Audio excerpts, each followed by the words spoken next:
রাসূলকে নিয়ে যদি কেউ কটূক্তি করে সেখানে আদালত কি সিদ্ধান্ত নেবে দেখার বিষয় নয়, দেশ এবং রাষ্ট্র তার বিরুদ্ধে কি সিদ্ধান্ত নেবে এটা দেখার বিষয় নয়। কোনো ব্যক্তি যদি রাসূলকে নিয়ে কটূক্তি করে, আল্লাহর কসম করে বলি প্রত্যেক ব্যক্তির এই অধিকার আছে ওই ব্যক্তি তাকে জমিন থেকে উৎখাত করে দিবে। কথা বলেন ঠিক কিনা? মনে রাখতে হবে, স্ত্রীকে নিয়ে কটূক্তি সহ্য করা যায়, স্ত্রীকে নিয়ে কটূক্তি করলে সহ্য করা যায়, নিজের বাবাকে নিয়ে কটূক্তি করলে সহ্য করা যায়, নিজের সন্তানকে হত্যা করলেও সহ্য করা যায়, কিন্তু রাসূলের অপমান করবে এটা সহ্য করা যায় না। কথা বলেন ঠিক কিনা? আজকে যদি কোনো বেঈমান কাফের আমার সামনে আমার রাসূলকে নিয়ে কটূক্তি করে, কে কি করবে জানি না, আল্লাহর কসম করে বলি জমিনে আমার স্ত্রীর কথা মনে রাখবো না, সন্তান আছে দুইটা মনে রাখবো না, পরিবারের কথা চিন্তা করব না। যদি শক্তি এবং সামর্থ্য থাকে সর্বোচ্চ শক্তি ব্যয়ের মাধ্যমে এই জালেমকে পৃথিবী থেকে হটিয়ে দেওয়ার সর্বোচ্চ চেষ্টা আমি চালিয়ে যাব ইনশাআল্লাহ। আমার মুসলমান ভাইরা বন্ধুগণ, মিশরের সব রমণীরা জুলাইখার ডাকে সাড়া দিয়ে জুলাইখার সামনে উপস্থিত। এমন সময় জুলাইখা প্রত্যেকের হাতে আপেল বা কমলা এবং একটা করে ছড়ি দিলেন এবং জুলাইখা ভিতর থেকে ইউসুফকে আহ্বান করলেন, ইউসুফ তুমি চলে আসো। ইউসুফ তাদের ডাকে সাড়া দিয়ে ইউসুফ তাদের সামনে আসলেন।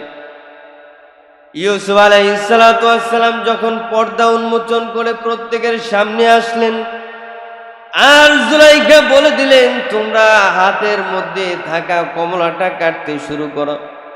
প্রত্যেকে তরবারি দিয়ে কমলা কাটতে শুরু করলেন আর ইউসুফ আলাইহিস সালাতু ওয়াস সালামের দিকে নজর দিলেন।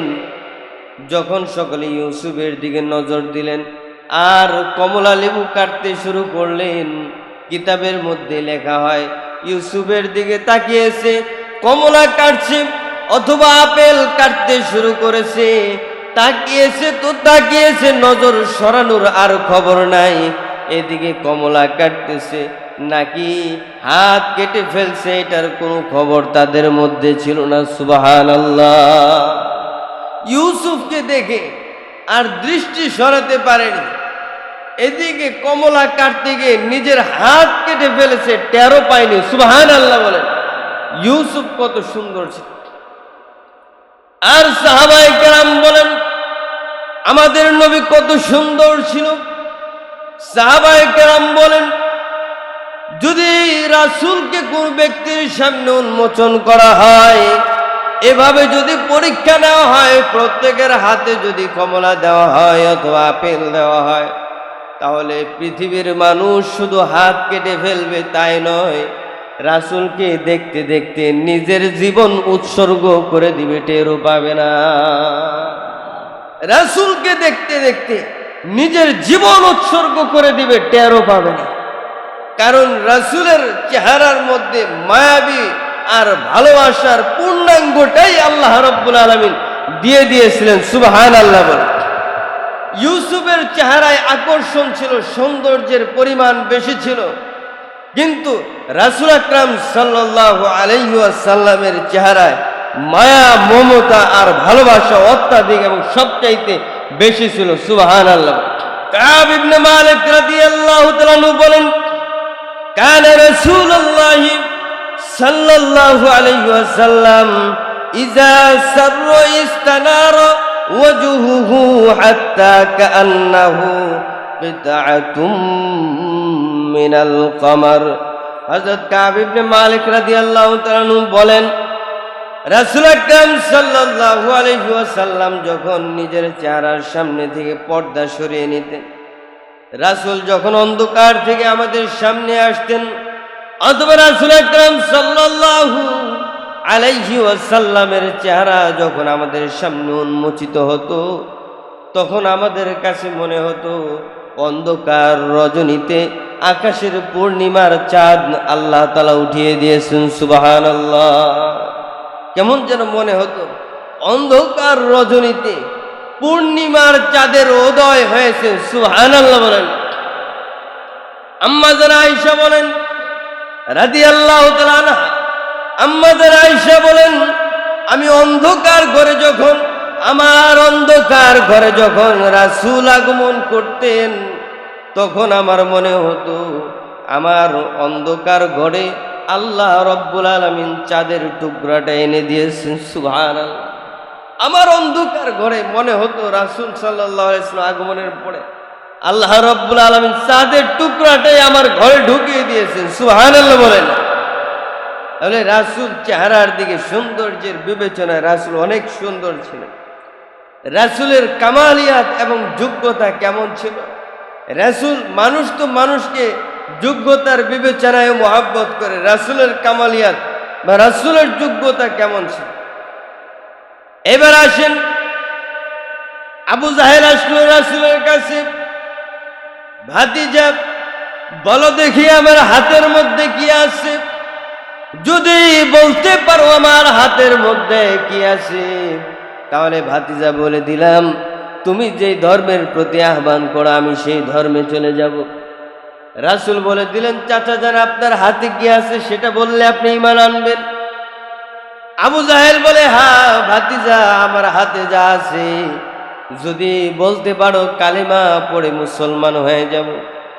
রাসূল বলে দিলেন চাচা যান আপনার হাতে যা আছে সেটা আমি নিজে বলবো নাকি আপনার হাতে যা আছে ওই জিনিসটাই নিজের পরিচয় বলে দিবি? সুবহানাল্লাহ। এবার আবু জাহেল বলে ভাতিজা তুমি যদি তোমার নিজের জবান দিয়ে আমার হাতের পরিচয় না দিয়ে আমার হাতের মধ্যে যা আছে ওই জিনিসটা যদি নিজের পরিচয় নিজে দিয়ে দেয় তাহলে তো আরো বেশি আকর্ষণীয় হবে, তাহলে আমি আরো অতি দ্রুত ঈমান এনে ফেলব। আমার মুসলমান ভাইরা, রাসূল বলে দিলেন আবু জাহেলের হাতে যা আছে সেই দিকে ইঙ্গিত করে রাসূল বলে দিলেন আল্লাহর হুকুমে তুমি কথা বলো। এই কথা বলতে দেরি হয়েছে, আবু জাহেলের হাতের ভিতরে মূর্তি ছিল, মূর্তির জবান দিয়ে উচ্চারিত হয়ে গেছে আশহাদু আল্লাহ ইলাহা ইল্লাল্লাহু মুহাম্মাদুর রাসূলুল্লাহ। সুবহানাল্লাহ বলে। এবার আবু জাহেল বলে ভাতিজা তুমি কি জাদু দেখাইলা, তোমার জাদু তো পাথরের মূর্তিকেও ঘায়েল করে ফেলছে। নাউজুবিল্লাহ। রাসূলকে বলে দেওয়া হলো জাদুকর, আবু জাহেল ঈমান আনলো না। এটা হচ্ছে কামালিয়াত, কিন্তু আবু জাহেল বললো এটা জাদু, জাদু চলে গেছে আসমানে। তো জাদুর মোকাবেলা করো, পৃথিবীর প্রত্যেক জাদুর মোকাবেলা করা সম্ভব হয়। জাদু বলা হয় এমন জিনিসকে যেই জাদুর মোকাবেলা অন্য জাদুকর করতে পারে, আর মুজিজা বলা হয় এমন জিনিসকে যেই মুজিজার মোকাবেলা পৃথিবীর কোনো শক্তি করতে পারে না। সুবহানাল্লাহ। কুরআনুল কারীম মুজিজা, যার কারণে পৃথিবীর কোনো মানুষ কুরআন নকল করতে পারেনি। রাসূল চাঁদ দুটুকরো করে দেখিয়ে দিয়েছেন, এটা রাসূলের মুজিজা ছিল, যার কারণে পৃথিবীর কোনো মানুষ চাঁদ দুটুকরা করতে পারবে না। সুবহানাল্লাহ। যোগ্যতার বিবেচনায় রাসূল ভালোবাসার যোগ্য, আর রাসূল আকরাম সাল্লাল্লাহু আলাইহি ওয়াসাল্লাম ইহসান ও অনুগ্রহের বিবেচনায় ভালোবাসার যোগ্য। রাসূল আমাদেরকে মুহাব্বত করেছেন, রাসূল আমাদেরকে ভালোবেসেছেন। এই ভালোবাসার দাবিতেও রাসূল ভালোবাসা পাবার যোগ্য। কথা বলেন ঠিক কিনা? রাসূল আমাদেরকে কেমন ভালোবেসেছেন? রাসূল দুনিয়াতেও ভালোবেসেছেন, মৃত্যুর আগেও ভালোবেসেছেন, এবং মৃত্যুর পরেও রাসূল আমাদেরকে ভালোবাসেন। দুনিয়ার জীবদ্দশায় আমাদের নবী মুহাম্মদুর রাসূলুল্লাহ সাল্লাল্লাহু আলাইহি ওয়াসাল্লাম তার উম্মতের জন্য কেঁদেছেন। যখন মৃত্যুর সময় ঘনায় আসলো, আজরাইল জিজ্ঞেস করলেন ইয়া রাসূলুল্লাহ, আল্লাহর পক্ষ থেকে আপনার কাছে আসছে অনুমতি নেওয়ার জন্য, আপনি জমিনের মধ্যে কিছুদিন বেঁচে থাকতে চান নাকি আল্লাহর ডাকে সাড়া দিয়ে আল্লাহর কাছে চলে যেতে চান? আমার মুসলমান ভাইরা, রাসূল বললেন জিবরাইল আসুক, এর সাথে পরামর্শ করি তারপরে জানাবো। জিবরাইল আসলেন, আর রাসূল জিজ্ঞেস করলেন, জিব্রাইল বলো দেখি, এখন এই মুহূর্তে আল্লাহর ডাকে সাড়া দিয়ে চলে যাব, নাকি দুনিয়ার জমিনে আরো কিছুদিন আমি জীবিত থাকব? জিব্রাইল বলে দিলেন, ইয়া রাসূলুল্লাহ, ইয়া হাবিবাল্লাহ, আজকে আমি যখন আল্লাহর পক্ষ থেকে আসমান থেকে পর্যন্ত এসেছি আপনার পর্যন্ত, আমি জান্নাত দেখেছি, আসমানের বিশালতাকে আমি খেয়াল করেছি। আল্লাহর জাতের কসম করে বলি, আমি আজকের এই দিনে আসমান আর জমিন জান্নাতকে এত সুন্দরভাবে সুসজ্জিত অবস্থায় দেখেছি, ইতিপূর্বে কোনো দিন দেখে নাই। তার মানে মনে হয় আপনি আপনার বন্ধুর ডাকে সাড়া দিবেন, এই জন্য আপনার বন্ধু আপনাকে সংবর্ধনা জানানোর জন্য প্রস্তুতি গ্রহণ করেছেন। সুবহানাল্লাহ। আপনার জন্য আল্লাহ প্রস্তুতি নিয়েছেন, জান্নাত সাজিয়েছেন, আসমান আর জমিনটাকে সাজিয়ে রেখেছেন।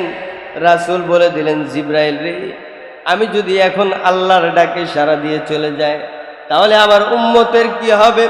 আমার উম্মতের কি অবস্থা হবে? আজকে আমি আছি বলে আমার উম্মত আমার কাছ থেকে সব কিছুর সমাধান করে নিতে পারে। আমি যদি মৃত্যুবরণ করি, তাহলে আমার উম্মতের জিম্মাদার কে হবে বলো না জিব্রাইল? জিব্রাইল বলে দিলেন, ইয়া রাসূলুল্লাহ, ইয়া হাবিবাল্লাহ, আপনি টেনশন করবেন না, দুশ্চিন্তাগ্রস্ত হবেন না। আজকে যদি আপনার মৃত্যু হয়ে যায়, আপনি যদি আল্লাহর ডাকে সাড়া দিয়ে চলে যান, ওগো আল্লাহর নবী, আল্লাহর কসম করে বলি, আপনার উম্মতের জিম্মাদার বিশ্বজগতের মালিক যিনি আল্লাহ। সুবহানাল্লাহ। আপনার উম্মতের জিম্মাদার হবে আল্লাহ। রাসূল জীবদ্দশায় এই উম্মতের জিম্মাদার হিসেবে যাকে রেখে গেলেন, তিনি কে? এই উম্মত প্রত্যেকটা বিষয়ের সমাধান সরাসরি যার কাছ থেকে করে নেবেন, তিনি কে? আল্লাহ রাব্বুল আলামিনের কাছ থেকে সমাধান করেন।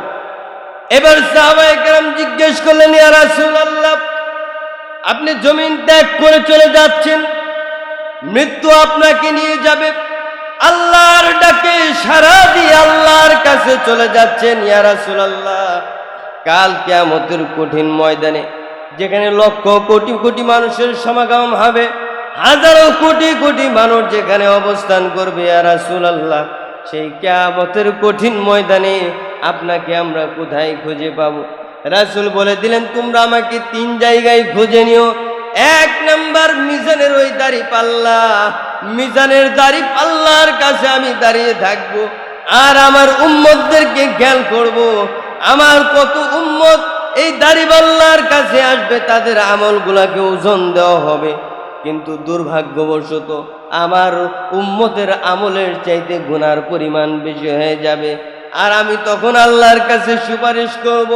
রব্বুল আলামিন সুপারিশ করার অধিকার আপনি আমাকে দিয়েছিলেন, এই জন্য সুপারিশের সেই পূর্ণাঙ্গ অধিকার নিয়ে আপনার কাছে আবেদন করছি, আল্লাহ, আমার এই গুনাহগার উম্মতটাকে আপনি মাফ করে দেন। সুবহানাল্লাহ বলেন।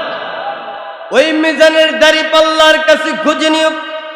দ্বিতীয়ত, আমাকে তোমরা খুঁজে নিও পুলসিরাতের কিনারে, আমলের দুর্বলতার কারণে আর গুনাহের আধিক্যতার কারণে আমার যে উম্মতগুলা পুলসিরাত পাড়ি দিতে না পারবে, আমি নবী মুহাম্মদুর রাসূলুল্লাহ নিজের হাত দিয়ে তাকে ধারণ করে জান্নাতে ঢুকিয়ে দিব। সুবহানাল্লাহ। আমার উম্মতরা কিয়ামতের দিন পিপাসিত হবে। ওই পিপাসিত অবস্থায় তোমরা আমাকে হাউজে কাউসারের নিকট খুঁজে নিও। আমার উম্মত যখন পিপাসিত হয়ে যাবে, পিপাসিত হওয়ার কারণে আমার উম্মতের জিহ্বা নাভি পর্যন্ত ঝুলে পড়বে, এমন কঠিন মুহূর্তে আমার উম্মতকে পিপাসা থেকে বিরত রাখার জন্য, তৃষ্ণার্ত মুক্ত করার জন্য আমি আমার উম্মতের জন্য পানি নিয়ে দাঁড়িয়ে থাকবো। সুবহানাল্লাহ। তাহলে দেখেন, রাসূল আকরাম সাল্লাল্লাহু আলাইহি ওয়াসাল্লাম দুনিয়া এবং আখিরাতে ভালোবাসার সর্বোচ্চ নজির আমাদের জন্য স্থাপন করে রেখে গেছেন। সুবহানাল্লাহ বলেন। এই জন্যই তো রাসূল আকরাম সাল্লাল্লাহু আলাইহি ওয়াসাল্লাম তাকে সাহাবায়ে কেরাম সবচাইতে বেশি ভালোবেসেছেন। সুবহানাল্লাহ বলেন। সাহাবায়ে কেরাম রাসূলকে ভালোবেসেছেন নিজেদের জীবনের চাইতেও বেশি। আর এই কথাটা আল্লাহ তাআলা বলেছেন, যতক্ষণ পর্যন্ত কোনো ব্যক্তি তার রাসূলকে নবী মুহাম্মদ সাল্লাল্লাহু আলাইহি ওয়াসাল্লামকে নিজের জীবনের চাইতে বেশি ভালোবাসতে না পারবে, সে পূর্ণাঙ্গ মুমিন হতেই পারবে না। রাসূলকে নিজের জীবনের চাইতে বেশি ভালোবাসতে হবে। উমর বললেন, ইয়া রাসূলুল্লাহ, ভালোবাসি আপনাকে জীবনের চাইতে বেশি। বলেন, না, একটু চিন্তা করতে হবে। চিন্তা করে বলো। এবারে হযরত উমর চিন্তা করে বলছে, ইয়া রাসূলুল্লাহ, আমি আপনাকে নিজের জীবনের চাইতেও ভালোবাসি। রাসূল বলে, তুমি পূর্ণাঙ্গ ঈমানদার হলে। সুবহানাল্লাহ বলে। তাহলে রাসূল আকরাম সাল্লাল্লাহু আলাইহি ওয়াসাল্লামকে সাহাবায়ে কেরাম নিজেদের জীবনের চাইতেও বেশি ভালোবাসছে। বদরের যুদ্ধে, উহুদের যুদ্ধে রাসূলের জন্য ভালোবাসার নজির স্থাপন করে গেছে। এক সাহাবা বলে, ইয়া রাসূলুল্লাহ, বদরের যুদ্ধের আগে, ইয়া রাসূলুল্লাহ, আপনি যে জিহাদের ময়দানে বদরের যুদ্ধে বের হচ্ছেন, এই বদরের যুদ্ধে আপনি যাচ্ছেন, আপনি সামনে থাকবেন, আপনি টেনশন করবেন না যে হযরত মুসা আলাইহিস সালাতু ওয়াস সালাম তার উম্মতরা মুসাকে যেই জবাব দিয়েছিল, সেই জবাব আমরা আপনার উম্মত হয়ে আপনাকে দিব, সেটা আপনি কল্পনাও করিয়েন না। হে মুসা, আপনি যুদ্ধ করতে যান, যুদ্ধ করে আসেন, আপনি এবং আপনার হিতাকাঙ্ক্ষীরা মিলে যুদ্ধ করে আসেন। যুদ্ধ করে আসার পরে যখন মিষ্টি বিতরণের প্রয়োজন পড়বে, তখন আমরা মিষ্টি বিতরণ করব। আমরা ওই রকম মুসা আলাইহিস সালাতু ওয়াস সালামের উম্মতের মতো মিষ্টি বিতরণের কথা আপনাকে বলবো না, বরং ইয়া রাসূলুল্লাহ, আল্লাহর জাতের কসম করে বলি, আপনি জিহাদের ময়দানে বের হবেন, আমরা আপনার সামনে থেকে যুদ্ধ করব, ডানে থেকে যুদ্ধ করব, বামে থেকে যুদ্ধ করব, পিছন থেকে আপনাকে নিরাপত্তা দিব, এবং যদি প্রয়োজন পড়ে আপনার জীবন রক্ষার জন্য নিজেদের জীবনকে উৎসর্গ করে দেব। সুবহানাল্লাহ বলে সাহাবায়ে কেরাম এইভাবে রাসূলকে আশ্বস্ত করেছিলেন।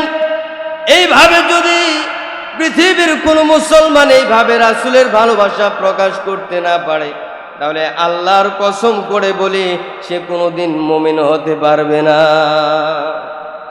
এবার আসুন, বর্তমান পৃথিবীতে আমরা দেখে থাকি বিভিন্ন সময় বিভিন্ন অঞ্চল থেকে রাসূলের ব্যাপারে কটূক্তি করা হয়। রাসূলের ইজ্জত নিয়ে বেঈমান কাফের মুশরিকেরা বিভিন্ন সময় কটূক্তি করে থাকে। ইজ্জতের চাদর নিয়ে বিভিন্ন সময় আমরা টানাটানি করতে দেখেছি। কথা বলেন ঠিক কিনা? আমরা বাংলাদেশেও 2013 সালে দেখেছি, রাজীব ব্লগার নামে একজন ব্লগার ছিল।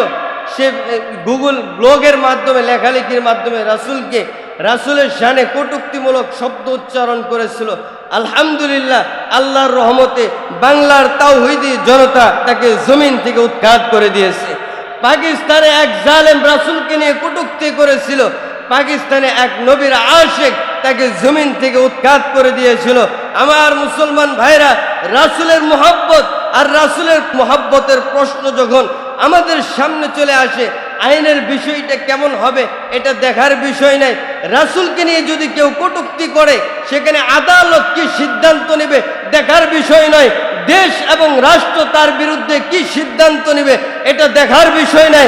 কোনো ব্যক্তি যদি রাসূলকে নিয়ে কটূক্তি করে, আল্লাহর কসম করে বলি, প্রত্যেক ব্যক্তির এই অধিকার আছে, ওই ব্যক্তি তাকে জমিন থেকে উৎখাত করে দিবে। কথা বলেন ঠিক কিনা? এই অধিকার প্রত্যেক ব্যক্তির আছে। আজকে যদি কোনো বেঈমান কাফের আমার সামনে আমার রাসূলকে নিয়ে কটূক্তি করে, কে কি করবে জানি না। আল্লাহর কসম করে বলি, জমিনে আমার স্ত্রীর কথা মনে রাখবো না, সন্তান আছে 2টা মনে রাখবো না, পরিবারের কথা চিন্তা করব না। যদি শক্তি এবং সামর্থ্য থাকে, সর্বোচ্চ শক্তি ব্যয়ের মাধ্যমে এই জালেমকে পৃথিবী থেকে হটিয়ে দেওয়ার সর্বোচ্চ চেষ্টা আমি চালিয়ে যাব ইনশাআল্লাহ। জালেমদেরকে, যেই জালেম রাসূলের শানে কটূক্তি করবে, এদেরকে সহ্য করা যাবে না। মনে রাখতে হবে, স্ত্রীকে নিয়ে কটূক্তি সহ্য করা যায়, স্ত্রীকে নিয়ে কটূক্তি করলে সহ্য করা যায়, নিজের বাবাকে নিয়ে কটূক্তি করলে সহ্য করা যায়, নিজের সন্তানকে হত্যা করলেও সহ্য করা যায়, কিন্তু রাসূলের অপমান করবে, এটা সহ্য করা যায় না। কথা বলেন ঠিক কিনা? রাসূলকে অপমান করলে এটা তাওহীদি জনতা কোনোদিনও মেনে নেবে না। বাংলাদেশের জমিনে কোনো বেঈমান কাফের মুশরিক যদি অথবা কোনো ব্যক্তি যদি রাসূলের শানে এই ধরনের কটূক্তিমূলক শব্দ উচ্চারণ করে, তাহলে রাসূলের জন্য জীবন উৎসর্গ করে দেওয়ার জন্য সকলে রাজি আছি তো ইনশাআল্লাহ? আল্লাহ তাআলা আমাদের সবাইকে রাসূলের জন্য জীবন উৎসর্গ করার তৌফিক দান করেন, সকলে বলেন আমিন। এবার আসেন ভারতবর্ষে মুম্বাইয়ে এক পুরোহিত, সে রাসূলের শানে কটূক্তিমূলক শব্দ উচ্চারণ করেছে এবং সে দেশের এক মুখ্যমন্ত্রী ওই পুরোহিতের সমর্থন জানিয়ে কথা উচ্চারণ করেছে, যদি কোনো মুসলমান এই পুরোহিতের বিরুদ্ধে সিদ্ধান্ত গ্রহণ করতে চায় তাহলে মসজিদে ঢুকে ঢুকে ওই মুসলমানকে হত্যা করা হবে। এই কথা ওই দেশের মুখ্যমন্ত্রী বলেছে। আমরা বলেছি যদি যুদ্ধের ঘোষণা এসে যায় তাহলে তোমরা কোথায় থাকবে এটা দেখার বিষয় না, যেখানে পাবো সেখানেই হত্যা করে দেব। কথা বলেন ঠিক কিনা? যদি যুদ্ধের ঘোষণা আছে কোরআন এবং হাদিসের আলোকে, যদি শরিয়ার সিদ্ধান্ত অনুযায়ী যুদ্ধের ঘোষণা চলে আসে, তাহলে আমরা এই ধরনের সিদ্ধান্ত গ্রহণ করতে বাধ্য হব। তবে যুদ্ধের নীতিমালা এবং জিহাদের নীতিমালা মেনেই মুসলমানরা জিহাদের ময়দানে ঝাঁপিয়ে পড়বে। কথা বলেন ঠিক কিনা? জিহাদের নীতিমালার মধ্যে আছে শুধুমাত্র যারা যুদ্ধের ময়দানে উত্তীর্ণ হবে, যারা যুদ্ধের ময়দানে উত্তীর্ণ হবে তাদের মোকাবেলা করা হবে। যারা ঘরের ভিতরে থাকবে তারা নিরাপদ। অমুসলিমদের মতো মুসলমানরা জালেম নয়। যুদ্ধের ময়দানে যেই সমস্ত অমুসলিম মুসলমানের বিরুদ্ধে যুদ্ধে লিপ্ত হবে, মুসলমান শুধু তাকে হত্যা করবে, তার সাথে যুদ্ধ করবে। ঘরের নারী পুরুষ, ঘরে অবস্থানরত পুরুষ এবং মহিলা সকলে মুসলমানের হাতে নিরাপদ। সকলে বলেন ঠিক কিনা? এইভাবে ইসলাম শান্তি শিখিয়েছে। কিন্তু সত্যিকার অর্থে যখন রাসূলের শানে কোনো ধরনের কটূক্তিমূলক শব্দ উচ্চারণ করা হয়, এটা সহ্য করা যায় না, এটা আমরা মেনেও নিতে পারি না। এই জন্য যদি বাংলাদেশের কোনো ওলামায়ের পক্ষ থেকে, আলেম ওলামাদের পক্ষ থেকে অথবা যেই ডাকুক, রাসূলের ভালোবাসার দাবি পূরণ করার জন্য সভা সমাবেশ এগুলোর আহ্বান যদি চলে আসে, আমরা বাস্তবায়ন করার জন্য সর্বোচ্চ চেষ্টা করব তো ইনশাআল্লাহ। আল্লাহ তাআলা আমাদের সবাইকে তৌফিক দান করেন, সকলে বলেন আমিন।